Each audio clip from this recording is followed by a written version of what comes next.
Ma chère Madame Antoinette, regardez-moi cette belle mitaine-là. Vous aussi, ça a du bon sens, ce beau bâtiment. Une mitaine, ça fait tellement longtemps que je n'ai pas entendu cette expression. Ah ben c'est de même qu'on disait, nous autres, dans Township, quand on voyait les petites églises anglaises. En fait, c'est Meeting House. C'est une mauvaise prononciation de l'anglais. Ah ben oui, mais mon père, il disait ça de même. Fait que moi, je dis ça de même et tout. C'est badadon, comme vous dites ici. Mais en fait, cette belle église-là, vous savez que c'est en 1870 qu'elle a été construite. Mais la paroisse dans laquelle nous nous trouvons en ce moment, c'est plutôt 1868.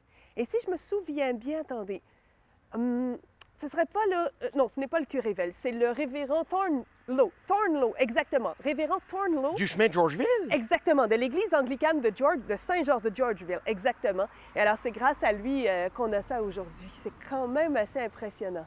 Il paraît qu'il disait même les premières messes dans la salle du conseil ou bien la salle de l'école. Mais oui, tout à fait.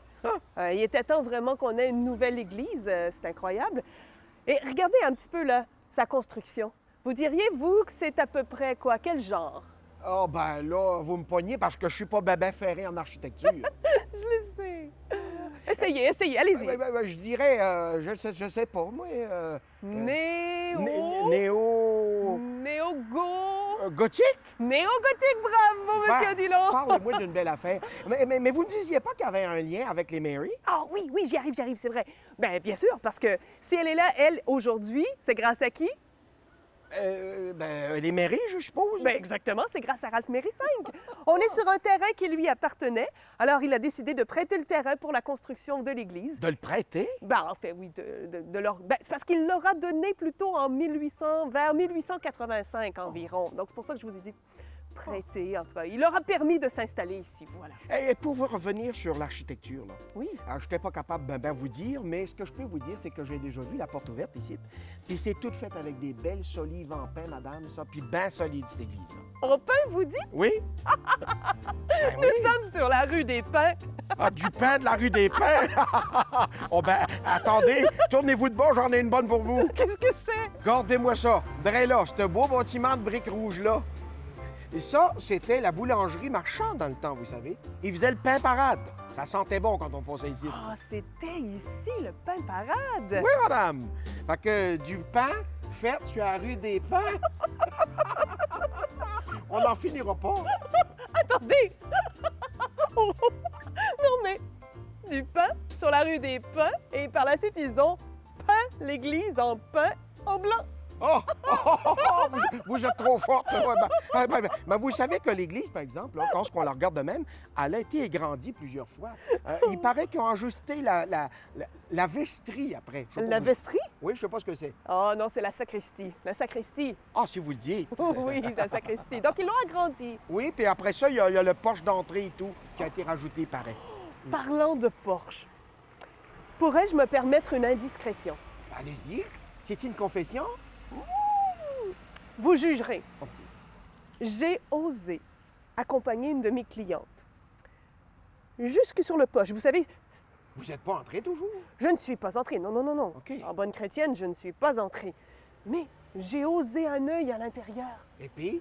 Oh, les vitraux, mon cher. Ah oui. On dirait des vitraux, mais des vitraux comme ceux qu'on retrouve dans les grandes villes. Ah ben, quand ils rouvrent les portes à la fin des messes, là, on peut les voir. Parce que de l'extérieur, ils sont pas mal sombres. Mais ces beaux vitraux-là, C'est ils ont été magnifique. faits par Lucifer Studios de Toronto, madame. Ça vient de Toronto. Ah oui, oui. J'aurais cru New York ou Ah non, une grande ben, ville des États-Unis. Non, souvent, ça venait de la France par bateau des barils de glace. Mais ici, là, ils ont été faits Toronto. à Toronto, c'est canadien. Eh bien, une autre fierté. Ouais, mais c'est pas tout. À l'intérieur, moi, je peux vous dire, il y a un orgue Casavant et tout. Casavant, grand fabricant de Saint-Hyacinthe des orgues. Oui, bien Ici, connu. c'est une orgue en 1926 qu'ils ont payé 1200 piastres. Moi, vous dire, c'était d'argent, ça, madame. L'orgue porte le numéro 1174, d'ailleurs. Vous connaissez ça comme ça, par cœur. Ah ben c'est parce que c'est le bedeau d'Itit qui me le dit. Oh, ça me rappelle tellement de souvenirs quand vous dites ça. Ma mère, ma défunte mère, touchait l'orgue, je me souviens, de façon sublime. Ah, c'est le fun quand on est en famille, on en a. Ici, elle s'appelait Flora Cross, celle qui a touché l'orgue le plus longtemps. 64 ans. Puis ça a de l'air que certains soirs, quand il y a de la brume puis qu'il fait noir, il y a des voisins qui entendent encore des airs qu'elle jouait. Mais voyons. Ben, je vous le dis. Là, vous pesez un peu trop sur le piton. Vous pouvez croire que c'est vous voulez. Anyway, Ah, ça fait bien de la fierté dans un petit carré, ça. Je m'en allais dire, ça fait 2 monuments historiques. Ah oui, oui, certain. Mais ça, un autre en plus, parce qu'il y a l'église Saint-Patrice et tout. qui est juste D'ailleurs, là. l'église Saint-Patrice. On pourrait justement passer de ce côté-là. Je pourrais vous montrer l'église Saint-Paul et on pourrait remonter par la suite sur Mairie pour aller voir Saint-Patrice. Ben, ma chère madame, je vous laisse aller du pas de vent. Et bienvenue, suivez-moi, C'est mon parti. cher. Marchez pas trop vite. Je vous attends.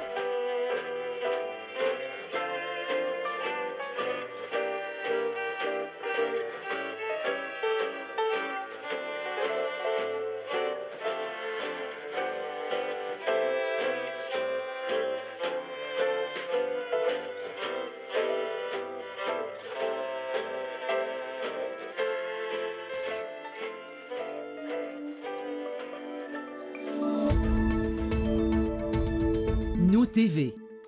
Ensemble pour notre communauté.